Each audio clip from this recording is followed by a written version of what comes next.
ladies and gentlemen, welcome back to the Robin's Nest. I've got a pretty interesting story I want to tell you today. We're going to go back in time, basically to 2002. Yeah, I believe it's 2002. Yeah, it was 2002. Way back in time. And we're going to talk a little NASCAR. So, if you enjoy listening to me ramble about motorsports, cars, or whatever I feel like talking about, make sure to like, subscribe, leave a comment, turn on notifications. The works, as I've mentioned previously, we're in a copyright strike currently, so if you could spread the word and tell your friends, tell everyone to check out our channel, that would be greatly appreciated. So thank you for that in advance. Not advanced, in advance. Anyway, so 2002, my grandmother, one of my family members won 2 tickets to go to the EA Sports 500 at Talladega. And I don't remember who it was, but they couldn't go for whatever reason. And so they gave the tickets, there's 2 tickets to my grandmother. And my grandmother took me. It was the first time I'd ever been to a NASCAR race. I had watched NASCAR on TV prior to that. I think I really started paying attention to it in 97-ish.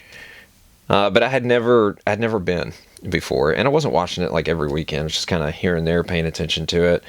I was a huge Adam Petty fan, back in that era. And so like after he died, I lost interest for a little while, but we went in 02 and I went into this cause I was like, let's see, 2002, I would have been like 13. And I went into this like with the thought of it's Talladega. It's a plate track. I want to see a crash, man. Cause I'm a kid. That's all I cared about. I want to see a crash. And of course, the race that we went to, there was no crash. I think the closest they had, I think it was caution free as well. I think the closest they had was Jeff Gordon. I believe he blew a motor going into turn 1 and 2, if I remember correctly. And he went and scrubbed the wall, but that was it. There was no crash whatsoever. And this was also back in the day when NASCAR races were completely selling out. So this place was packed, man. It was like you were elbow to elbow with the people sitting next to you. It's a stark contrast from when I worked for Hendrick. We used to get free tickets. We went to races all the time for free. I went to Talladega in the mid-teens, and it was like you could sit wherever you wanted to, basically, because there was just no one there. But that wasn't the case in 02, and we were surrounded by Dale Earnhardt Jr. fans, because this was, it was a year after Dale was killed, so everyone was obsessed with Dale Jr. And we were Petty Enterprises fans, and not one particular driver over the other, just Petty Enterprises as a whole. So Kyle, John Andretti, and I believe Buckshot was still in the 44 at that point. And so I had bought a Buckshot hat in the fan zone, and my grandmother had like a Kyle Petty t-shirt on, and we were like a sore thumb, so we stuck out like a sore thumb. But after that weekend I was hooked, and I'm gonna have to find too, we took a picture next to, they had one of Buckshot's show cars out in the fan zone. I'm going to find that picture because it's really, really cool. But so anyways, my moving forward after that race, I would go over to my grandmother's house like every weekend. It seems like it may have not been every weekend, but I was over there a lot, to the point where like my grandmother, she essentially became like my second mother. And that's nothing to take away from my mom at all, but she just, I spent a lot of time with my grandmother, and became obsessed with racing. And so we're really close, and all the way up until 2020. So my dad, my grandfather, my dad's dad, and my grandmother, his mother, the grandmother I'm talking about, they were separated and had been separated forever since, I think before I was even born, they'd been separated. But everyone was still close. We had a close-knit family. Everyone still talked to each other. There was no animosity or anything like that. And everyone was close. And so my grandfather, he got cancer and he passed away in 2020. And this is the one also, if you watched my previous video, he's the one that owned the racetrack in Warrior, Alabama. But he died from cancer, and then a year later, almost to the day, my dad passed away. He had fibrosis in his lungs, passed away from that. And then a few months after that, my grandmother passed away. And so we lost my dad and both his parents within like a year and a half or so of one another. And it's pretty brutal. And so my grandmother, when she died, well, let me back up. After my dad died, I didn't really talk to my grandmother that much. I had moved from Birmingham to Mobile, so I'm like 4.5, 5 hours away from everybody. And so I just, after Dad died, I kind of lost it for a little while, and so I didn't talk to anybody. I talked to my grandmother like twice. And I never forget when I got the phone call that she passed away, the guilt, man, it just ate me up. Like, it absolutely ate me up of just not talking to her, not being there for her. She was having a really hard time with my dad, and so it just ate me up. And I tell you what happened. She was having chest pains, and my sister took her to the hospital, and this was during COVID. And she went into the hospital in the waiting room, and they told her to have a seat. They told my sister she had to go out to the car because of COVID protocol. And while my sister was sitting out there in the car, she kept sitting out there and kept sitting out there and just kept forever, it seemed like. And one of the girls, because my sister is a nurse, they called my sister because they knew one another. And she asked my sister, she's like, "Hey, are y'all still here? Because, we're ready to call her back." And my sister was like, "Yeah, she should be in the waiting room. That's where y'all told her to stay." And they couldn't find her. And what had happened is she had gone to the restroom, and we believe it was a blood clot or whatever. And anyway, she passed away. And so I never forget when I got that phone call. It was awful because we were still dealing with my granddad and then my dad. And it was tough on all of us, but I was beating myself up about not being there for her, and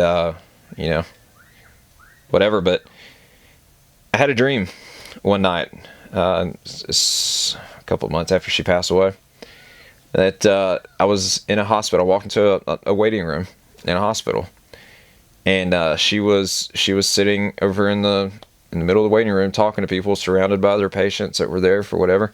She was talking to him. We went over to the counter, checked in, and then we got called back and started going down the hall. And I was with my brothers and my sister and my mother. And as we started walking down the hall, I blacked out. And then when I woke up, my brother was like slapping me in the face, trying to wake me up.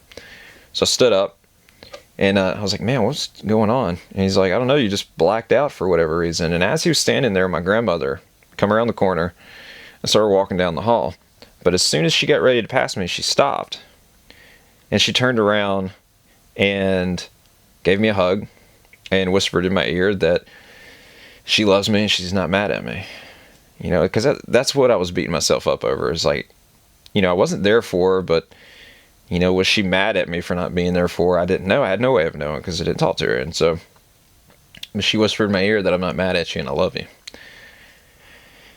And so it was a pretty wild dream, and I just kind of chalked it up as, well, it's just a dream with everything going on. That's all it is. Not a big deal.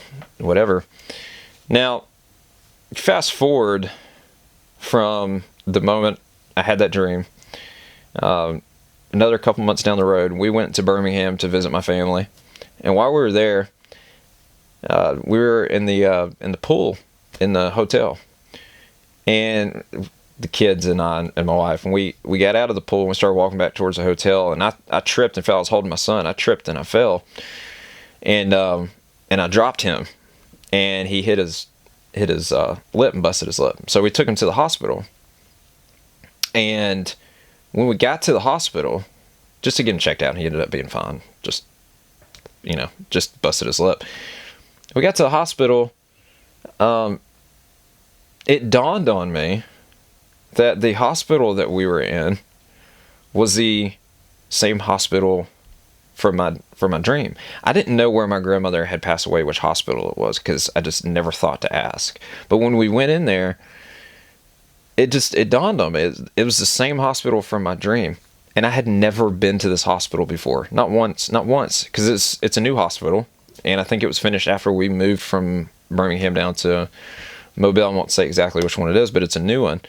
And I didn't know that that she had been taken there, and that's where she passed away. But when we went up there for my son, I got to looking around. I'm like, dude, this is literally the same one from my dream. And so I don't know. Tell me what you think in the comments. I want to open this up for discussion. I do want to open this up for discussion. You know, what do you think it was? Was it just a dream? Was it all just pure coincidence? You know, was it God? Was it a spiritual thing? Was I being shown something? Was I being told something? Or like I said, was it all just coincidence and just a dream and it doesn't mean anything? It could. I lean more towards that it was a spiritual thing. I'm not the most by the books religious person. I'm not a Bible thumper, I guess is a better way to put it. I do believe, but I don't, you know, I should do better about certain aspects of my life, but I'm just not a Bible thumper or whatever. But I do believe, and I do believe that was all a spiritual thing in science. But I could be wrong. I don't think there's really any way of knowing for sure. But let me have your opinion on it. And we'll say this: my grandmother was the one of the coolest people on the planet. Loved her very much, and like I said, my affinity for motor racing, especially NASCAR, is predominantly because of her. My dad raced motocross back in the day and stuff, you know, and so I grew up around racing, and I grew up around because he was watching motocross every weekend, and so I grew up around that. But as far as NASCAR goes, she was really the one, the catalyst. She's the reason I'm a Petty Enterprises fan. She was one for 100 years. When she passed away, she left me a I don't know, it's like a tin container of Richard Petty's from like 1993. It has an old t-shirt, an old hat, had a couple of die casts in it, a coffee mug, some pins, and a couple of belt buckles. It's pretty cool, actually. But yeah, anyways, tell me what you think. I want to share that story because, like I said, I haven't told it on camera. I haven't really told anyone, but now I have. So, anyways, if you find my rambling interesting, you like to hear some of these stories, you like to hear motorsports news or what have you, make sure to like, subscribe, leave a comment, turn on notifications, the works. As always, I appreciate you guys watching. God bless. Y'all have a great day. Till next time, we'll see you. Peace.